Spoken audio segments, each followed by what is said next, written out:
யாரெல்லாம் ரொம்ப சோர்ந்து போயிருக்கிறீங்களோ, இந்த ஊருக்கு ஒரு விசிட்ட போடுங்க. சுறுசுறுப்பா மாத்தி விட்டுரும். நம்ப பார்த்தீங்கன்னா, வாட்டர் ஃபால்ஸ்ல என்ஜாய் பண்ணி முடிச்சதோனே, அப்படியே ட்ரெஸ் சேஞ்ச் பண்ணிட்டு, பக்கத்துல ஒரு இடத்துல போய் பார்த்தா, சரியான வியூங்க. அது பக்கத்திலேயே ஒரு கோயில் இருக்கும். அது வழியா ஒரு வழி போவும். அந்த சைடு போனீங்கன்னா, இந்த மாரி ஒரு பிரிட்ஜ் வராங்க.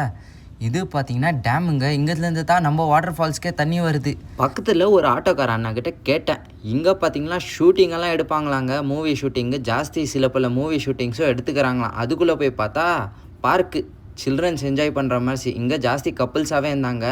அட பாவீங்களா, மரத்தை என்னடா பண்ணி வச்சுக்கிறீங்கன்னு தான் நான் பார்த்தேன். பார்த்தா அது வேறு ஒன்றும் இல்லை, இங்கே இருக்கிற ஊர் மக்கள் தான் ஏதோ ஒன்று பண்ணி வச்சுக்கிறாங்க. அது என்னென்னு எனக்கு தெரில.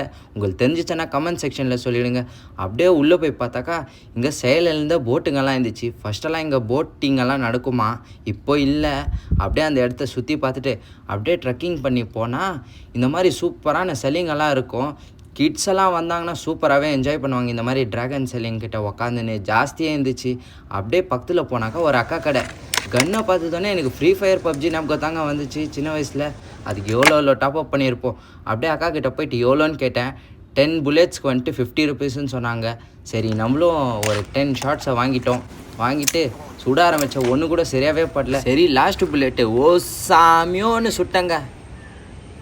நம்ம பே பண்ணது பார்த்திங்கன்னா வெறும் 10 புல்லெட்ஸ். ஆனால் நம்ம பார்த்திங்கன்னா 15 டைம்ஸ்க்கு மேலேயே ஷூட் பண்ணிட்டோம். அக்கா வேறு வீடியோ பிடிக்கிறதுக்கெல்லாம் வேறு ஹெல்ப் பண்ணாங்க. சரி, அங்கே முடிச்சுட்டு அப்படியே ட்ரெக்கிங் பண்ணின்னு ஒரு காஃபியும் ஒரு போண்டாவும் வாங்கிக்கின்னு அப்படியே பஸ் ஏறிட்டேங்க கன்னியாகுமரிக்கு. நான் 24 ஹவர்ஸ் தூங்காமல் இந்த ட்ரிப்பை கண்டினியூ பண்ணதுனால ரொம்பவே டயர்ட் ஆயிடுச்சு. கன்னியாகுமரியை ரீச் ஆனதோடனே ஃபஸ்ட்டு பார்த்திங்கன்னா ரயில்வே ஸ்டேஷன் தாங்க. ஏன்னா நம்மளோட டிக்கெட்டை ரிசர்வ் பண்ணோம். நாளைக்கு பார்த்திங்கன்னா கிளம்புற நாள் வந்துச்சு.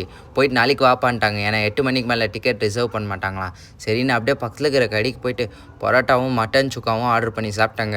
இப்போ டிக்கெட்டுக்கு என்ன பண்ண போகிறேன்னா ரயில் ஒன் ஆப்பில் தான் ரிசர்வ் பண்ணி ஆகணும். ஸோ அடுத்த வ்ளாகில் சந்திக்கலாம்.